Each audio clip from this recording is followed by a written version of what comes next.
سب سے پہلے تو سر نے ایک بات کی تھی، انہوں نے 95% خواتین کو جاہل کہا۔ اس کے لیے میں چاہوں گی کہ معافی مانگے تمام جاہل کو جاہل کہنا اسلام میں پہلا فرض ہے، ورنہ عالم کو جاہل میں لکھا ہوا ہے، فرق مجھے نہیں کر ریفرنس سکتے دے، مجھے ریفرنس دے، کہاں پہ لکھا ہوا ہے؟ جاننے والا اور نہ جاننے والا برابر نہیں ہے، کہہ دیا نبی سے۔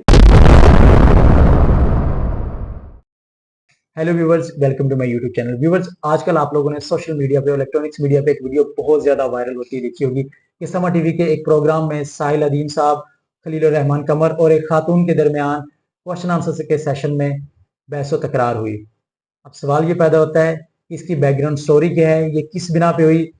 اس ویڈیو میں ہم دیکھیں گے کہ ان میں صحیح کون تھا، غلط کون تھا، اور سب سے امپورٹنٹلی طاغوت جو ورڈ ان سب چیزوں کی وجہ بنا، طاغوت کا اصل میں مطلب کیا ہے۔ تو چلیں ویورز، اس ویڈیو کا باقاعدہ آغاز کرتے ہیں۔ تو اس ویڈیو کے اندر ساحل ادیم صاحب نے ایک سٹیٹمنٹ دی جس میں انہوں نے کہا کہ پاکستان کے اندر میرے سروے کے مطابق 95% خواتین جاہل ہیں، لیکن اس سے پہلے وہ یہ بھی سٹیٹمنٹ دیکھ چکے تھے کہ ان کے سروے کے مطابق ہی پاکستان کے اندر 25% مرد جاہل ہیں، 50% مرد 50-50 ہیں، اور صرف 25% مرد جو ہے کیپیبل ہے۔ اب انہوں نے یہ جتنی بھی سٹیٹمنٹس دی وہ انہوں نے اپنے سروے کے مطابق دی، جن کا انہوں نے پہلے ذکر کر چکے تھے۔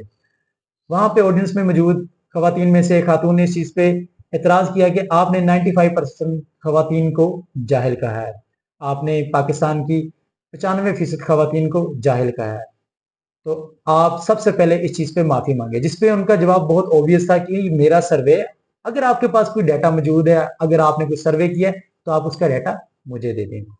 جس پہ انہوں نے انسسٹ کیا کہ آپ معافی مانگ لیں، معافی مانگنے سے کیا فرق پڑے گا، لیکن انہوں نے کہا کہ اسلام میں جاہل کو جاہل کہنا فرض ہے، جس پہ اس خاتون نے ریفرنس مانگا۔ میرے مطابق سب سے بڑی غلطی یہ تھی۔ تو جیسے اس خاتون نے ریفرنس مانگا تو اس کے جواب میں ساحل ادیم صاحب نے قرآن پاک کی آیت تلاوت کر دی۔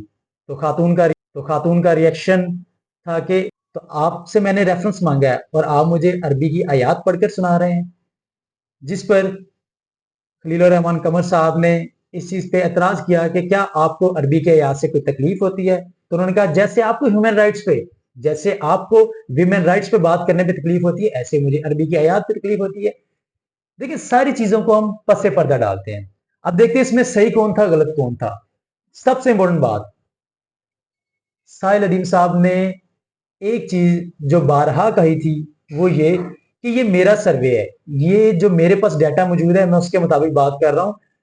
اگر آپ کے پاس کوئی ڈیٹا موجود ہے تو آپ اس پہ بات کریں۔ آپ یہ اس پہ ضرور کوشچن کر سکتی تھی کہ آپ نے یہ سروے کن بیسس پہ کیا ہے، آپ نے کن کن چیزوں کو سامنے رکھتے ہوئے یہ سروے کیا ہے۔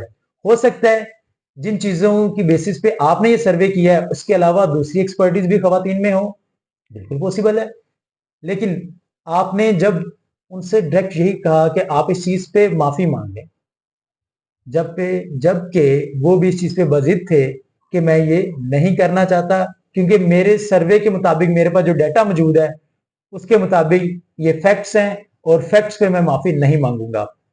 دوسری چیز، آپ نے جب ان سے ریفرنس مانگا کہ مجھے اس چیز کا ریفرنس دے دیں کہ اسلام جو ہے وہ جاہل کو جاہل کہنے کا حکم دیتا ہے، تو انہوں نے قرآن پاک کی آیت تلاوت کر دی، جس پہ سب سے بڑی غلطی آپ نے یہ کی کہ آپ نے کہا میں نے آپ سے ریفرنس مانگا، آپ عربی کی آیات مجھے تلاوت کر کے بتا رہی ہیں۔ دیکھیں، اگر آپ کو ریفرنس نہیں چاہیے، آپ اسٹریٹ فارورڈ اپنی بات پہ بزید رہیں، نہیں جی آپ معافی مانگ دیں، مجھے کوئی ریفرنس نہیں چاہیے، میں اسی بات پہ قائم ہوں، بات سمجھ میں آتی ہے کہ آپ اپنی بات پہ بزید ہیں۔ لیکن جب آپ ریفرنس مانگنے کے بعد آپ کو اس چیز کا ریفرنس مل جاتا ہے، اسٹل آپ اسی پہ بزید رہتی ہیں، تو اس کا مطلب یہ ہے کہ آپ جان بوجھ کے چیز کو دوسری طرف لے کے جا رہی ہیں۔ میں نہیں جانتا وہ خاتون کون ہے، میں نہیں جانتا یہ سکرپٹڈ تھا یا نہیں تھا، کیونکہ پاکستان کی موسٹلی عوام یہ کہہ رہی ہے یہ سکرپٹڈ تھا، یہ پلان تھا، یہ پلانٹڈ تھا، تو یہ ہونا ہی تھا، جو بھی ہو۔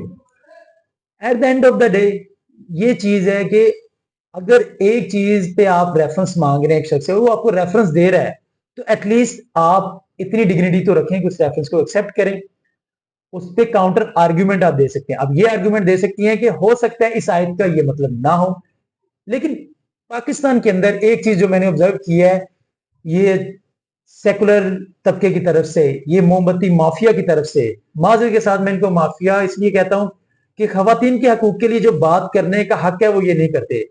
خواتین کے لیے حقوق کے لیے اگر آپ نے بات کرنی ہے تو ان کی ارلی میرجز پہ بات کریں، ان کی اس چیز پہ بات کریں کہ جو ان کے اوپر تیزاب پھینکا جاتا ہے. آپ نے اگر بات کرنی ہے تو اس چیز پہ بات کریں کہ خواتین کو جو سکولز میں نہیں بھیجا جاتا. آپ نے بات کرنی ہے تو اس چیز پہ بات کریں کہ خواتین کو پروپرلی وہ ایجوکیشن نہیں پرووائڈ کی جاتی جس طریقے سے, اتنی اپرچونٹیز نہیں پرووائڈ کی جاتی جتنی مردوں کو پرووائڈ کی جاتی ہیں. آپ نے بات کرنی ہے اس چیز پہ بات کریں, اس چیز پہ ہم لوگ آپ کو سپورٹ کریں گے.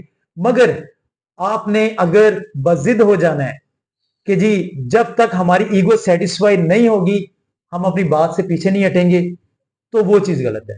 یہ میری ذاتی رائے ہے, اس میں آپ اختلاف کر سکتے ہیں.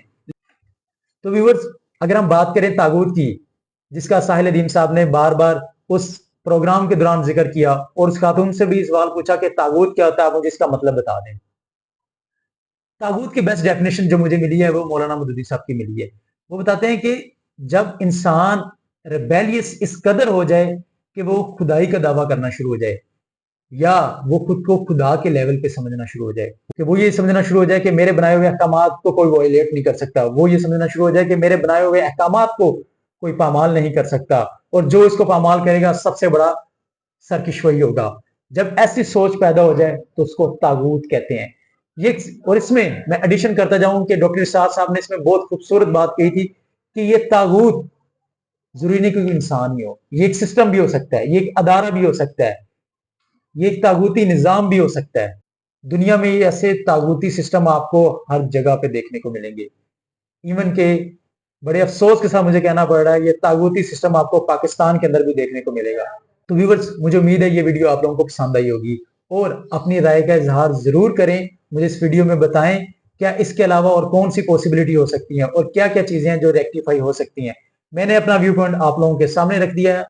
تو نیکسٹ ویڈیو تک کے لیے مجھے اجازت دیں. بہت شکریہ. اللہ حافظ.